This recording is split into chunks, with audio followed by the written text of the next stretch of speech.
Hey guys, this is Dan with Gears and Gadgets. Thanks for tuning in. I'm actually looking around for that hooligan at John's Moto Garage. He's always tooling around back in here. If you haven't checked out his channel, go ahead and do so.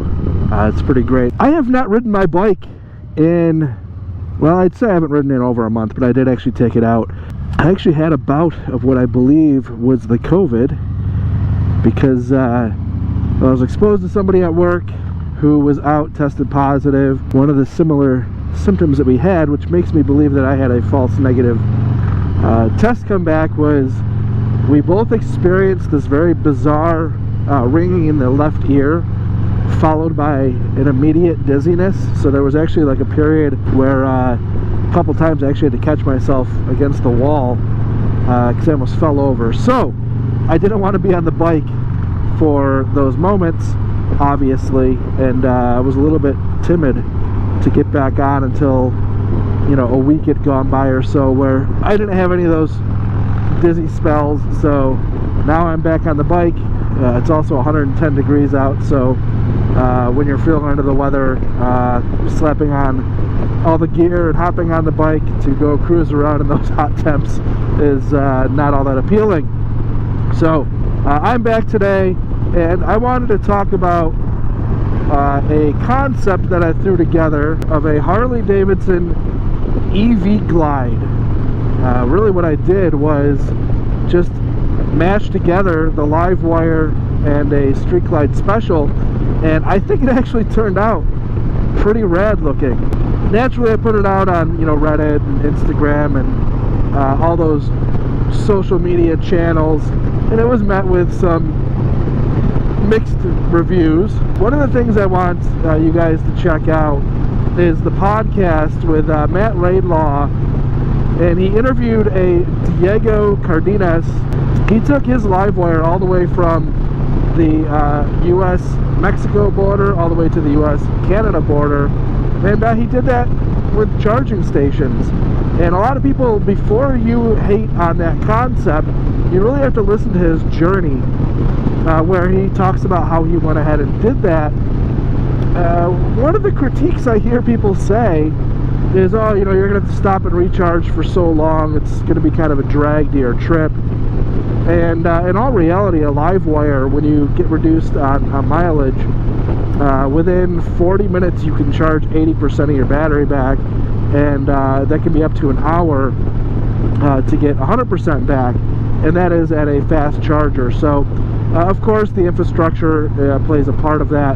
One of the things that Diego mentioned in his conversation with Matt Laidlaw had to do with the infrastructure around EVs. And a lot of people out there say, like, oh, there's just not enough of them out there, but it really was the same thing back when petroleum became the way of, you know, moving vehicles. So this is what he had to say about that.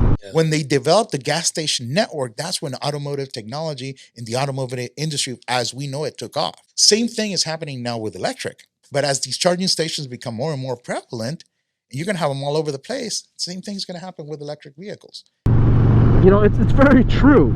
We didn't just one day have gasoline cars and have a gas station on every corner and everywhere across the interstate highway that just made it convenient to drive a vehicle propelled by gasoline. So there was a learning curve or an innovation curve that came with that as well, and we're kind of in the similar wave with EVs right now. Now, the idea of this Livewire Street Glide mashup, let me know what you guys think in the comments down below.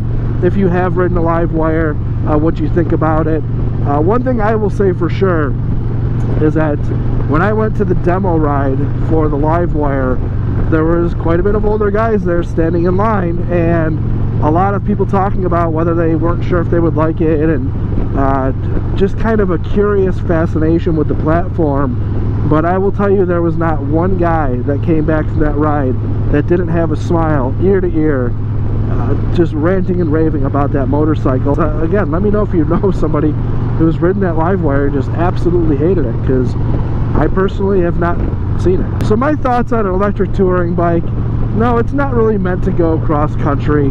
And to all those people out there, I see the comments, I can already see them on this video, of the people that seem to be the ones who are buying Harley-Davidsons and riding 20,000 miles a year on them, that seem to just hate the idea of an electric bike. But I can go on to, I don't know, any motorcycle trader website and find well over 100 motorcycles, specifically Harley-Davidson touring motorcycles, that are, you know, relatively newer, under 10 years old, that have well under 5,000 miles on them. So there are plenty of people who are buying touring motorcycles to commute around town, and there's a market for it.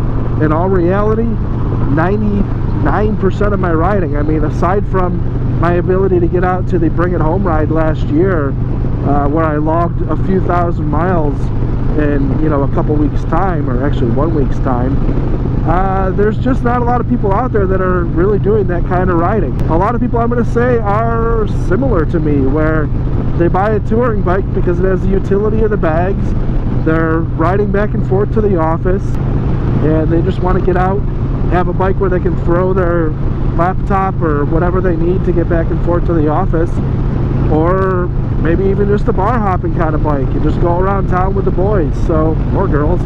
You know, really at the end of the day, not everybody is buying a touring motorcycle to go on these long jobs. Not everybody's buying a Jeep to go off-roading.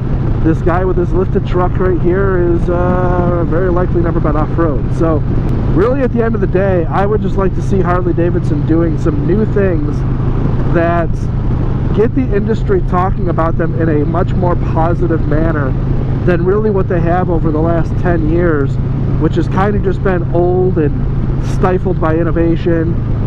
It would be nice to see, especially as they're going to be launching the Pan America, to see kind of on the heels of that a whole new lineup of touring bikes. Just trying to, in my opinion, see Harley-Davidson do some new things, really focus on the future, not worry about the guys in the comments down below, which I know for a fact that you can read, who are vomiting over the fact that Harley-Davidson is doing anything aside from what they grew up with as a Harley-Davidson fan. But, you know, sorry, the things that you grew up with aren't going to be cool to the generations coming behind you, no differently than the things that your grandfather was doing probably weren't cool to you when you were 30 years old. I mean, it's just really the way generations work.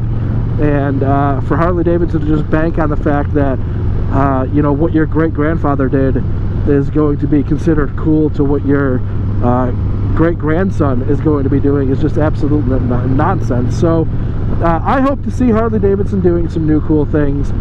This EV touring bike, the EV Glide, or as somebody on one of the Reddit posts said, the electric glide, which obviously with the electric glide they can't do that, but I thought that was kind of comical because I didn't even think about it.